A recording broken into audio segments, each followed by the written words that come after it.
Welcome back to another episode of English and Beyond. My name is Oliver, I'm the host.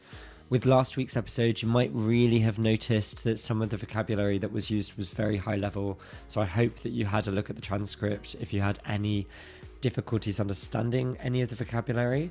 This week, as ever, the transcript is available at www.morethan.a language.com, so come on the website, check it out.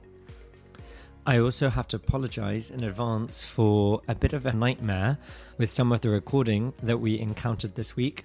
So there may be parts of the dialogue where you notice that something is a bit off. I apologise, and next week it will be back to normal. César's cousin recently came to stay with us. I have a lot of time for this woman. That quite modern English idiom, to have a lot of time for someone or something, means to like them, to be interested in them. When my partner and I first moved back to London together, she was already living here with her long-term boyfriend. I loved going for lunches, dinners, coffees with them. She's a fascinating person, a very interesting person, and it was always a pleasure. However, time moves on quickly, no? She and her boyfriend decided to have a baby, and almost immediately after this baby was born, they left London to move back to Spain to raise their child. So, as I said, she came to stay as she brought her now 5-year-old son. You might be wondering, what connection could there possibly be between this 5-year-old and horror films, the topic for today's episode? No, it's not that this boy is some sort of ghastly horror film infant creepily jumping out of the shadows and lacking any reflection in the mirror like a vampire. And no, I didn't find a satanic birthmark of 666 on the crown of his head or anything like that. Instead, the horror of this boy was very conventional and ordinary. Anything his exasperated, frustrated mother said, he did the absolute opposite. But this is actually a very typical human reaction, and one not limited to little kids. When we're told we can't have something, we want it. And this is the link for me to today's topic. I vividly remember being quite little and walking into the living room, attracted by the tense music and shrieking coming from the television. My mum and my sister were curled up together on the sofa, transfixed by the TV, gripped by what they were watching. Immediately, my mother hurried me quickly out of the room. She shooed me out of the living room. They were watching the 90s horror film classic Scream, and my mum didn't want me to watch. Now, whether this was because she thought it was too mature for me, or because she didn't want to have to deal with my constant questions, I don't know. But it certainly sparked my curiosity, and being told not to watch this film hugely increased my interest in Scream and films like it. Later on, when I was about 12 or 13, I invited a friend over to stay the night. We hung out, we played some PlayStation, we cooked up some popcorn in one of those microwavable bags, and we sat down to watch a film. I chose the film, taking it from my family's collection. I knew better now than to ask my mum's permission. It's like they say, in some cases, it's better to ask forgiveness than permission. The film I chose was The Exorcist. I loved it. My friend, to say the least, did not. He allegedly went off to the kitchen in search of some more food. Although it took me a while to realise, his trip to the kitchen had lasted an extremely long time. Eventually, I went to look for him and found he hadn't gone to the kitchen at all. Instead, he was hiding in my bedroom, totally traumatized. He had been so scared of the film that he had essentially run away.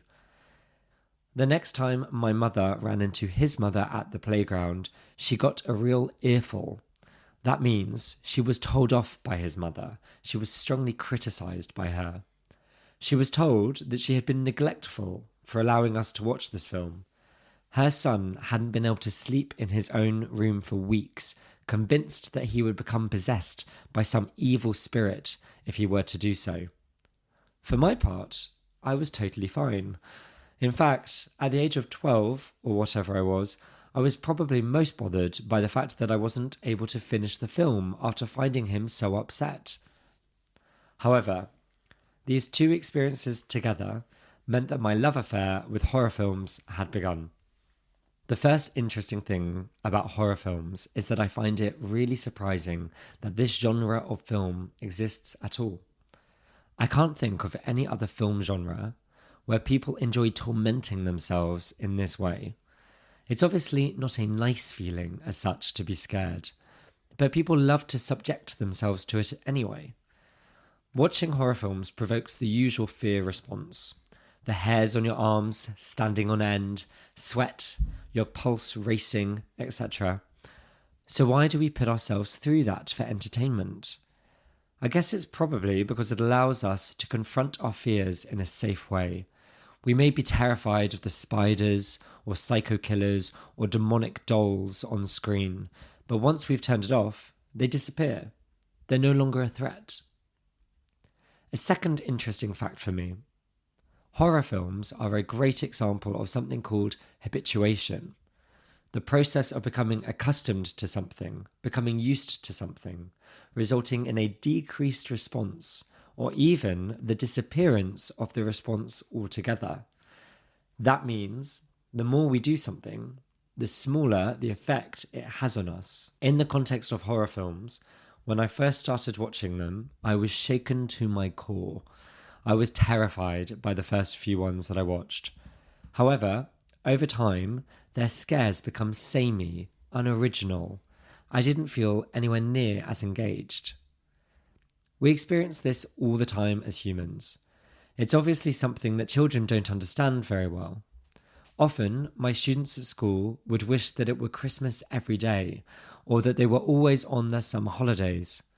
The reality, of course, is that this would not be a pleasant experience if it were true. They would get bored, and the value of those pleasant experiences would be lost. This brings me to the third idea that I have about horror films. Maybe the reality is that it's not so much that I have become accustomed to horror films. Maybe the reality is that it's the horror film genre itself that is the problem, rather than me. Being a horror film fan is a little like being in a long-term relationship with an unreliable partner. Horror films have kept me hanging on so many times. So many times I felt let down. So many times I've been disappointed. There's a great variety within the genre, but the quality of the average horror film feels lower than other genres, and that's coming from a self-declared fan. Specifically, often the final act, the third part of the film, suffers in comparison to the rest. Films can be really scary while the monster or the villain is simply hinted at, but once they're fully revealed and battled at the end of the film, they just seem to lose that actual horror that they once held. César, I've dragged you along to many horror film outings in the cinema, and you've fallen asleep during many home viewings of the genre. Mm-hmm. So, in the great tradition of the killer's infamous question in the first Scream, what's your favourite scary movie? Well, I have to say that one of the horror films that actually traumatized me was one that I went to watch when I was 12 or 11. Yeah. It was my cousin's birthday, and she was like 15, 16, and I was invited. I don't know why. So she and her friends went to the cinema. They brought me along with them, but she wasn't really paying attention to me. She was like, sit there. Mm-hmm. So I was on my own on that row. They were behind me or something, or in front of me. And we went to watch The Sixth Sense with Bruce Willis. Oh, yeah. Great film. Great film. But it was really, really scary. And like I had nightmares for weeks. I couldn't be on my own. I couldn't be in the dark for many weeks. So I think it's one of my favorite horror films, but the one that really triggered something in me.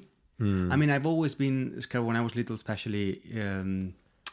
I was scared of darkness and spirits and something, from other worlds. Then you introduced me to Scream, actually. I hadn't seen Scream Yeah. before I met you. And I really like that saga. Can you say saga? Yeah. Like the series of films? Yeah, a saga. Yeah. I mean, you had seen Scary Movie, hadn't you, though? Yes. And we can talk about that in a minute, but you were talking about The Sixth Sense, and I think The Sixth Sense is a great film. Obviously, I think it's the director's best film. Yeah. Huge plot twist by the end of it. Incredibly famous plot twist. But I think the thing that it does so well is that it actually, unlike what I was saying in my little spiel, it actually maintains that sense of dread the whole way through. Yeah. Which is interesting because I suppose I don't want to reveal the twist because there may be some people, especially from the non-English speaking world, who haven't seen it. But the ghosts are so scary, the way they're presented the whole way through the film.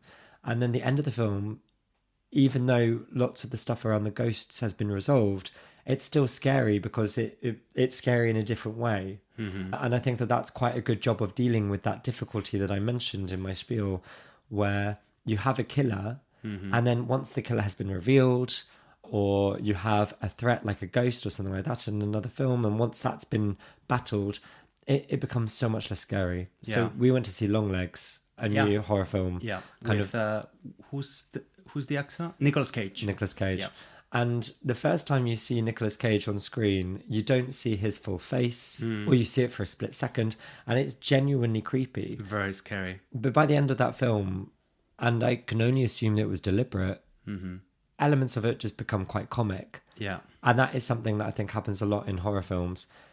Do you think it's deliberate? Like, do you think they want to add this campness to it, this comical touch in films like Scream or this film we've seen recently? Maybe we can talk about Scream and Scary Movie now already, because one of the funny things about Scary Movie is that it parodies Scream, but Scream is itself already a parody of other slasher picks. It's very meta. Yeah, so a slasher is killing someone with a knife. Yeah, right? Well, not necessarily with a knife, but you call a slasher pick, a slasher film, one where it's almost like indiscriminate violence. Okay. So there is a killer going through just slashing certain victims to death. Very bloody, wild, and savage. The killing is almost the point. Okay. So a lot of the time you'll have people whose character consists of 2 lines of dialogue, and then they really only exist on screen to be cut into pieces. So that's a slasher pick. And Scream is actually, I think, a very intelligent version of those, but it is in itself laughing at that kind of genre, which makes Scary Movie's parody of it arguably less valuable, because it's making fun of something that's already making fun of other things, and it's like Scary Movie doesn't really get that. But the other impact, I think, of Scary Movie is that it's now almost impossible, if you've seen Scary Movie, to watch Scream without just finding it quite funny, even funnier. And I think actually Scream's original working title was Scary Movie. So I think that kind of tells you everything about that you need to know about Scary Movie, and arguably its kind of lack of a reason for existing. But I think Scary Movie is a fun film. Yeah. Actually, about The Sixth Sense. You went to go and see it in the cinema. There's a big difference watching a horror film in the cinema. Absolutely, yeah. I went to see The Grudge. I don't know if you know that film. With that little girl that comes out from the television. That's The Ring. Ah, okay. I actually had the Japanese films on DVD as well, but I can't remember if it was The Grudge or The Ring. But we went to go and see the American remake with my school when we were on a school trip in America. We were there for some big kind of athletics competition that we had been invited to. And we encountered another group of school kids in the cinema, and we were kind of teasing each other. It wasn't aggressive in any way from either side. But I remember that some of us, during one of the big jump moments, one of those moments where you get really scared, we crawled underneath the seats. And you can tell with horror film, the music is building and it's a big moment. We like grabbed their legs underneath the seats. I would have hated that. Me too. But actually, I suppose it's, if you're going to the film to be scared and someone does that to you. It's like an immersive experience. Exactly. It's like those 4D rides at Disney. It's more than money can buy. So I wonder if they remember that group of school kids. But yeah. And I was actually thinking about immersing yourself in films. I think the reason you like horror films that much is because you really get into them. Like when we watch a film, I'm quite relaxed. So relaxed that you almost always fall asleep. Yeah, I fall asleep like 50% of the time, especially if we watch a film from home, no, in the evening. Last night is a good example of it. Well, yeah. I mean, because we had watched this film for almost 2 hours and you got annoyed with me because I kept waking you up at the end. But you had managed to get through 1 hour, 50 minutes and then chose the last 5-10 minutes to fall asleep. I promise I really made an effort last night to keep myself awake. Like, I even went to brush my teeth in the middle of the film, to keep myself awake, but didn't work. Anyway, I was saying that I think you really like horror films because you really immerse yourself in them. You're very empathic with the main character. You're always like shouting at them, saying like, "What are you doing? Grab the gun!" And I'm quite relaxed, and I'm just like watching as if the story has nothing to do with me. It's not connected with me. While you are more involved in it and more engaged. I think it sounds stupid to say that you like films. I mean, that's like saying you like books. Well, some people don't like films. I know many people in Spain who don't go to the cinema ever. Sure, but I think it's such a broad thing to say that you like or don't like. I think that it is true that I watch films in a more active way than you, because I can't stand it when you're listening to a script and it just sounds so unnatural. And you know that I hate it when there's lots of really poor quality exposition. Yeah, like they over-explain, the plot, the story. Well, yeah, or you'll have a pair of siblings that obviously see each other every day, and at the beginning of the film they're like, "Do you remember when Mum died 10 years ago, and we've been going to the cemetery every week since then, and yet we've never seen any other flowers left on the grave next door," or something like that. It's just such an unnatural conversation to have, and I can't stand that. I'm a much more active film watcher than I am a book reader. Like I've read books where other people will criticize so many plot holes and stuff like that, and I'll be like, and I will think, oh, that's true if someone points it out, but I don't notice in the same way I notice with films. Actually, going back to horror films specifically, I feel they do that very explicitly. Like, for example, if there is something about spirits, they start with this title at the beginning, 20 years earlier, and they explain to you what happened 20 years earlier in that house, no? Oh, I think it depends on the film. Sometimes that can be done well, sometimes it's done really badly, right? And as I said, I think that even though I do love horror films, I think there is a lot of bad quality filmmaking in the horror genre. Do you think that streaming platforms like Netflix, HBO, Disney Plus, and the amount of new productions, new films they produce every year make that the quality of these productions is getting worse and worse? Not really. I think imagine that the reason there are so many bad horror films is because I think they're relatively low budget. That is, they're made for not very much money. And I think that means that there are many, many horror films that Netflix and other streaming companies can buy that have existed for a long time. And they're very, very cheap purchases for Netflix. So they just throw them on the system. I think that probably is more to do with it. But as I said, I think generally speaking, horror films are quite cheap to make. Yeah. Another thing I've noticed talking to people our age as well is that some people like me who used to love going to the cinema to watch horror films when we were teenagers, because I think most horror films are made for the teenage public. In the same way that I used to go to the amusement park or theme park to ride a roller coaster, for example, Now with both horrible horror films and roller coasters, now I'm much more scared of them, and I don't enjoy them as much as I used to. And I guess when you mature, when you grow old, you actually don't want or don't need to feel that thrill anymore. No, you don't want to be scared for the sake of it. I don't know.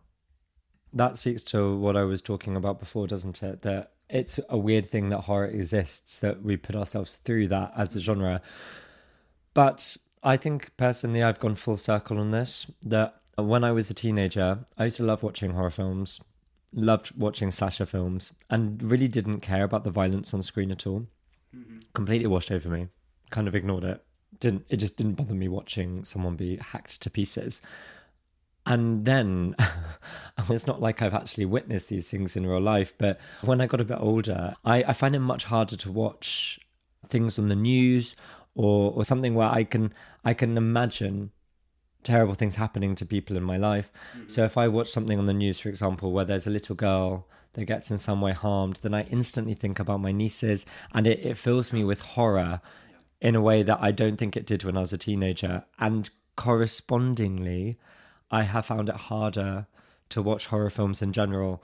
Like, I was never one of those people that looks away when I was younger, but now I find myself more likely to look away or to grimace or something like that. Grimaces to kind of like pull an expression of disgust. And I now enjoy horror films again because I think that during that period I lost interest in them. I enjoy them a lot more, but it's true that I still have that kind of aversion, this dislike of watching gore, lots of blood and guts and things like that. I don't like watching people getting beaten up or hurt. Although interestingly, I find it really hard to watch boxing. I don't know if you've ever watched boxing, but I find it really hard to watch because it is just so violent. It's very real. Yeah. But whereas when I was younger, I loved watching things that were violent. I guess it's normal when you are a teenager, when you are younger, you just want to feel that thrill, and you probably can't relate as much than when you are older. I have another question for you, a final question, in fact. Is there a particular subgenre of horror film that scares you more than others? Yeah, all things related with spirits and phantoms and these things. They really scare me. Do you believe in them in real life? I don't really, but I find them really scary. And I remember when I was little, I remember dreaming about dead people coming at me and saying things to me and these kind of things. Yeah. I don't think I find that as scary because I fundamentally don't believe in it. But I think I find most scary the films where people believe that there are ghosts, but then it turns out that they're just insane. Because I think I find that idea of going insane and there being ambiguity over whether you are insane or whether there is something out there trying to get you. And I think that is quite an engaging psychological trick for me. Yeah, I'm thinking of Smile, a horror film we recently watched. Exactly. And I think Smile is actually one of the better ones of the last few years. Yeah. Okay. Do you have anything else to add? Well, actually, I wanted to ask you something else. Because thinking of horror films, I feel that there is now a shift where people don't watch as many horror films as they used to, but they consume much more like true crime documentaries, and that for me is actually quite dark. Like, because you're actually engaging with a real story. You're taking entertainment from someone else's horrible misfortune. Yeah, and it's very interesting that some people really enjoy watching or reading true crime. Yeah, I think it's the same principle though. My mum loves watching true crime documentaries about middle-aged women that have been brutally murdered, like middle-aged women living alone in their houses and are horribly murdered. And I think, does this not worry you? Because you are a middle-aged woman living alone in a house? Well, I've read actually that people who like true crime, they watch it because they feel safer after watching these documentaries.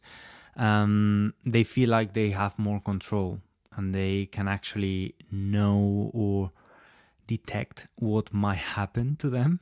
You know, they've got the knowledge. Yeah. Well, I mean, after reading about the BTK killer, which stands for bind, torture, kill, I did spend a lot of time looking in wardrobes and places like that, because he used to hide out in their houses until they went to sleep, I think, and then would creep out. But luckily, where we live now, there are extremely few places where someone can hide, so it's a very efficient check. It only takes me about 30 seconds, so... They can't hide below our bed. No, because exactly, it's so full. It would be obvious that they had to unstack all the boxes. They'd be like, I can't be bothered, too much work. Someone else can kill them. Okay, well, on that positive note, thank you very much for listening, listener. Please write in with your own scary movies or any other observations on the genre. Are you a big fan of horror? Have you gone through different stages like me where you have thought it was great and then you've lost interest? Let me know by writing to me at oliver@morethan.a language.com. Until next time. Thank you. Oh, I should say, in the great tradition of Scream, I'll be right back.